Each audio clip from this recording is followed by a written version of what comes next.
Halo, selamat datang di Trend Tutorial Channel. Jadilah bagian dari kami dengan like, komen, dan subscribe.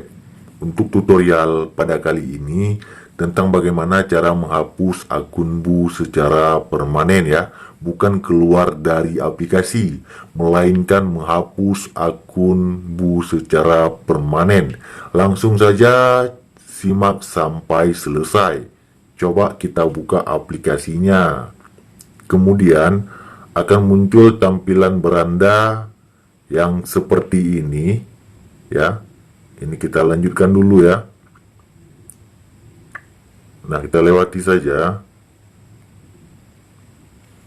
Jadi kawan-kawan, untuk menghapus akun Bu ini secara permanen, kita klik di pojok kiri atas di garis 3. Kemudian pilih pengaturan.